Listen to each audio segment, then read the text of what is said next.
I arrived at the hotel 2 nights before the rest of the group and stayed at the Pegasus Reef Hotel, which was complete luxury compared to the last few weeks.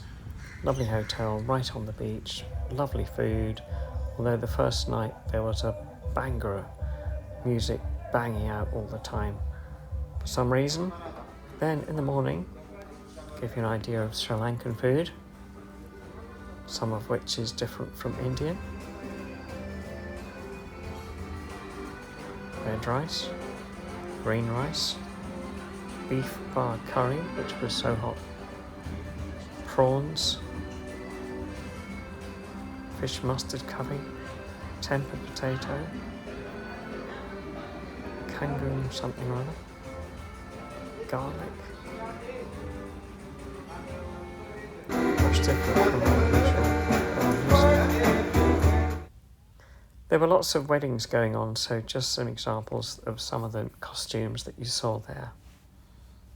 In the afternoon, I hired a car and driver from the hotel, and as you got into the centre, it was very much like a UK town in many ways, slightly different obviously, but much more developed than anywhere I'd seen in India, though there are still tuk-tuks. Less people wearing saris, which was interesting, but similar in some ways to parts of India.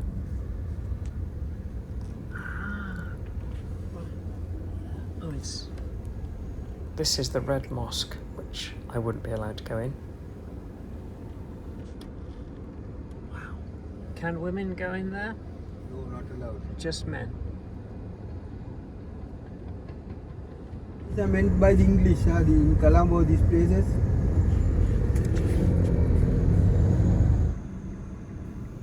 This is a stupa, very common in Buddhist areas. And then we have the Lotus Tower. Pearl Tower in the distance, built by the Chinese, and many very modern skyscrapers. In the back street, this is a Hindu temple, similar to the ones you've seen in India.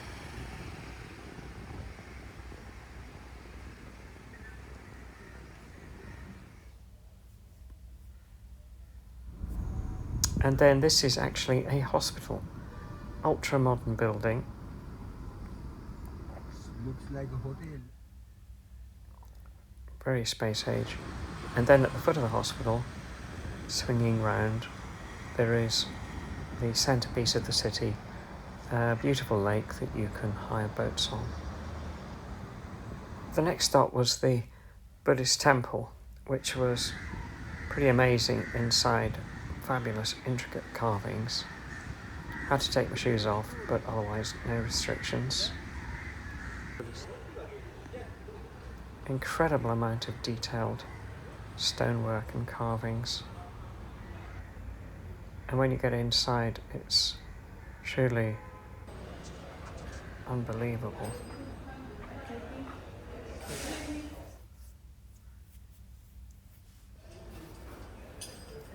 Lots of areas and pavilions, and of course, thousands of Buddha.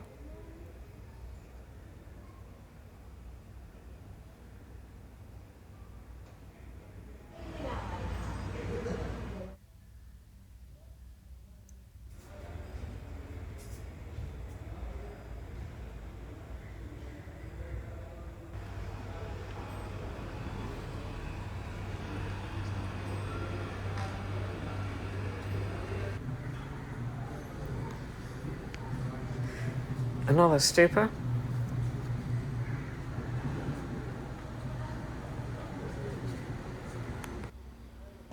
This was an interesting area, just carved, gilded, and people relaxing and presumably meditating. Then, after this, there was this incredible hall, which is truly unique. Never seen anything like it.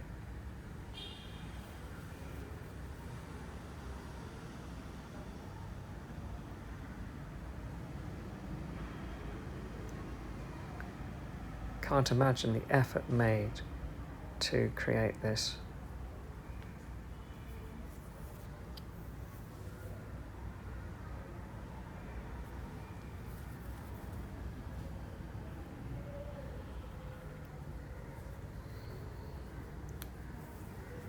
Then we went to the tower, but unfortunately it was £20 to get in. That's the government buildings, and this is the Independence Square, where it celebrates the independence from the United Kingdom.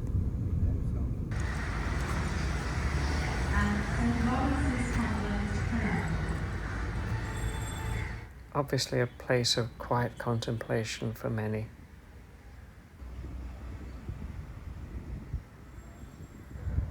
This is a place of national significance. Keep discipline, signs said everywhere. Then we came across a procession starting off with the most incredible costumes, which I got some stills of.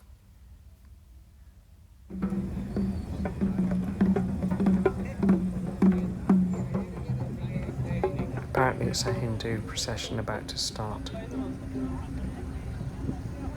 It would have been amazing to see.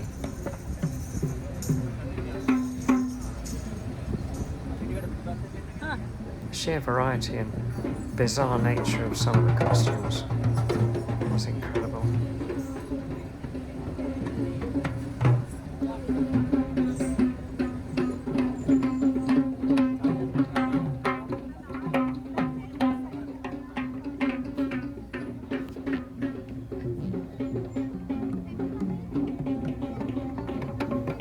Apparently I was quite lucky to see this. Not very often it happens.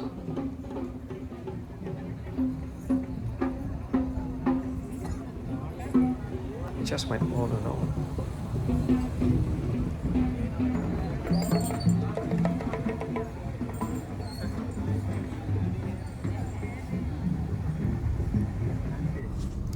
Then past the hotel district with many smart hotels in the area along the side of the water, and beautiful sunset starting off.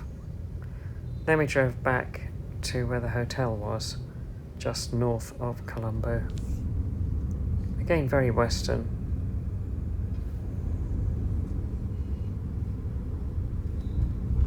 English Parliament, old English Parliament. The old English yellow Parliament. one. You can make it from there? And the famous clock tower and lighthouse.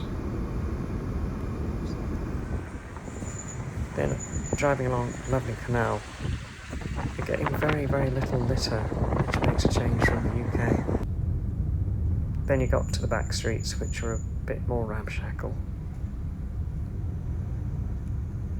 Finally along the beach, again everything is very neat and organised.